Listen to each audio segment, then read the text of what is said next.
You need to see this to believe it. Jordan Peterson challenged Elon Musk on Christianity, and what played out is a must-watch. Ever so often, Elon Musk hits the internet for something techie, business-inclined, or something that he posted on social media. Having him in the hot seat for something religion-related, however, well, that's not something you see every day. And his interaction with Jordan Peterson on Christianity did raise some talking points, which we'll be getting into in today's video. Before we do so, don't forget to subscribe and hit the notifications button for more videos just like this. You're a very wealthy man. You could give your children anything they ever asked for. Okay, so why not do it? Why not every time they ask for something, why not just deliver it? You know, there's some wisdom that comes through the ages that you don't want to have someone be a spoiled brat. And why do you think giving people everything they want exactly when they want it necessarily produces that? Because it seems to. I think it almost always is. Jordan Peterson might not be your typical evangelist or preacher, but you've got to give him his flowers for his approach to Christianity. They may not be strictly biblical, but that philosophical bent goes a long way in reaching out to people like Elon, who haven't really had the kind of foundation required to speak strictly in biblical terms. I don't know if you feel the same way I do, but my mind instinctively created a parallel between what Jordan and Elon talked about in this clip and how God interacts with us as his children. Think about it. Elon's the richest man in the world right now, and with a net worth like his, there's absolutely nothing he can't give his children as soon as they ask. But Jordan, Elon, and most of us watching agree that giving a child everything they want when they want it is a recipe for raising a child who will be ungrateful, spoiled, and unable to work for anything, and have a very poor understanding of value. The story of Adam and Eve kind of sounds familiar right now, doesn't it? Well, Jordan Peterson seems to be getting at something here, and he continues to create more and more of these parallels. Okay, you had a rough childhood. Yeah.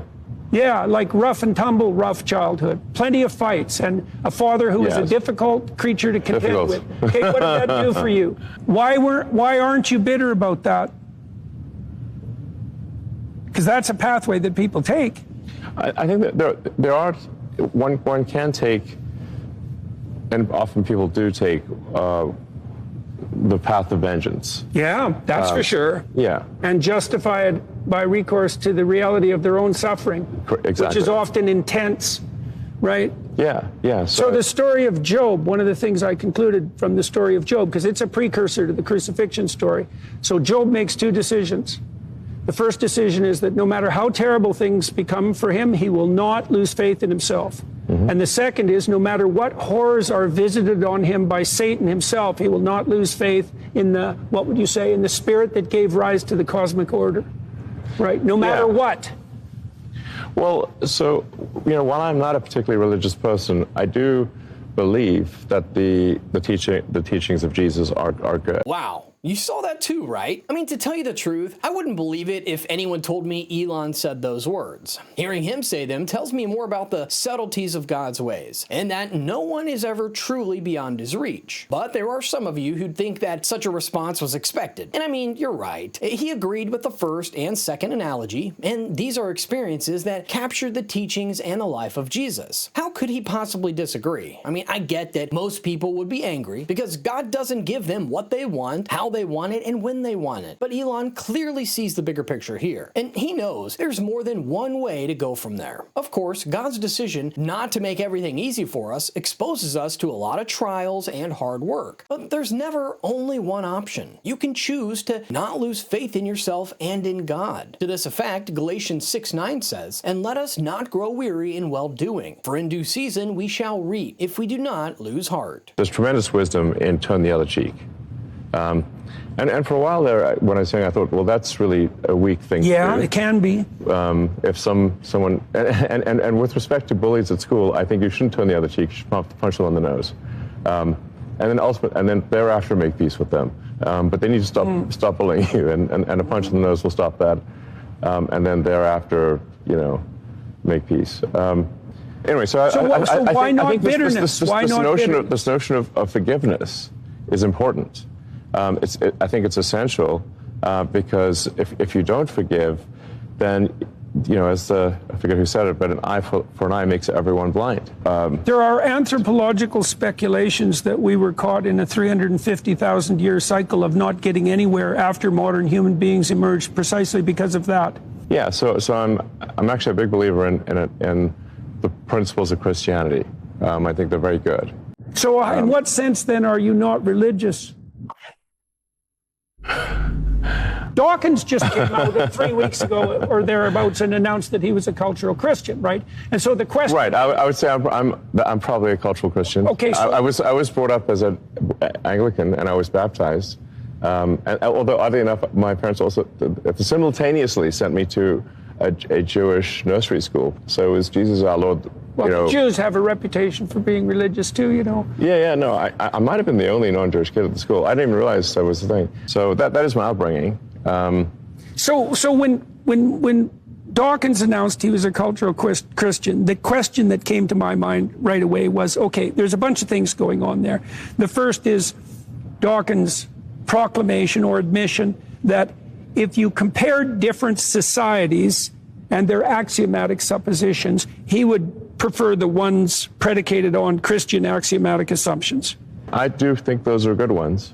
Okay, so that's why I asked you the question about why you would consider yourself not a religious person, because it seems to me that the essence of it isn't the statement that you abide by a particular Protestant creed, let's say. It seems to me much more akin to the notion that you believe that this set of axiomatic presuppositions is like the pronatalist presumption. It's correct, like it's not correct. It's going to lead to a better society, a society I think that we would prefer to be. What will result in the greatest happiness for humanity, considering not just the present, but all future humans? With that response from Musk, we can finally agree we're getting somewhere, right? I mean, acknowledging the Christian background of his upbringing definitely helped Musk answer the most important question that Jordan Peterson's been hitting on this segment the entire time. At the beginning, you could see how contradictory he was. Seeing eye to eye with Christian principles, agreeing that Jesus' teachings are good, and yet maintaining that he isn't religious. But I like how Jordan Peterson tried to get him to shed more light on what that means. And now we finally have an answer. But what does it mean to be a cultural Christian? Well, cultural Christianity stands out from traditional Christianity in the sense that it doesn't acknowledge the necessity of having a personal relationship with Jesus. Cultural Christians are often shaped by the cultural background and societal norms that they grew up in. They'll attend church, may perform some ceremonies, and believe that they're doing good. But that's as far as it goes. They're not big on the personal conviction, deep commitment, and the spiritual angle of Christianity. And with everything Elon said so far, it's clear how he arrived at this decision. I mean, if the shoe fits, right? That aside, there are other reasons why Elon gravitates towards Christianity. Happiness or meaning? Well, which would you pick? Personally, I'd pick meaning, because for me, meaning leads to happiness, but I think that's... Right, but the reverse isn't necessarily the case. Yeah, but I think if a set of principles is likely to lead to a society thinking of themselves as happy or content or... well, okay, then you want to...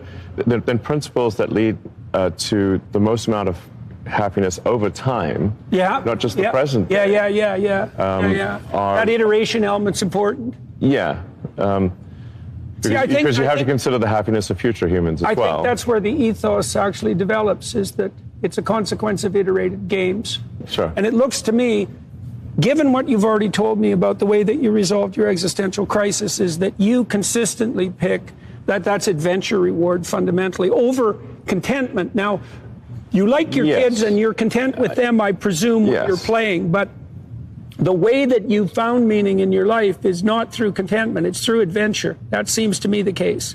Well, it's not adventure for the sake purely of adventure. I do like adventure, and I've never really found it compelling to, say, climb Mount Everest. You're doing it conceptually. Conceptually and from a knowledge standpoint, knowledge Mount Everest. Right, so it's adventure. It's adventure with a destination in mind, right? And you already described the destination. It's the destination is deep understanding. Yes, to deepen our understanding of the nature of the universe.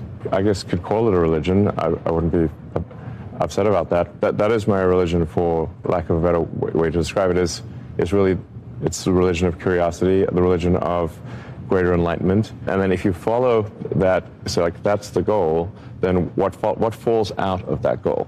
What falls out of that goal is to have consciousness expand. So I think it's probably good to have multiple religions and have different perspectives on things. And so what falls out of that is we need to take a set of actions that increase the probability that the future will be good for humanity. We have a crystal clear look at Elon's interests here and how they push him towards Christianity, because he agrees that its axiomatic principles are best for humanity, where happiness and meaning are concerned. Jordan asks him a very important question there, and I think that's something we all should think about. Too many people are fixated on the idea of happiness, that they don't realize it can't give meaning. There are a lot of things you can do for happiness, and so many things you can take for that, if you know what I mean. But real long-lasting happiness, now that comes from having meaning or purpose. And that's one of the things that Christianity tackles. It helps you understand the purpose of your presence here on Earth, and it guides you towards that purpose in a journey that Elon likens to climbing Everest. Whether Elon's going to get personal conviction about Jesus in the future is anybody's guess. From this video, we can tell that he could very well be within reach. So I guess the question is, what's really keeping him from giving his life to Christ? As usual, I'm itching to hear your thoughts on this down in the comments section. If you found this video interesting, you'd be doing someone a favor by sharing it with them. Thank you all for watching, and I'll see you in the next one.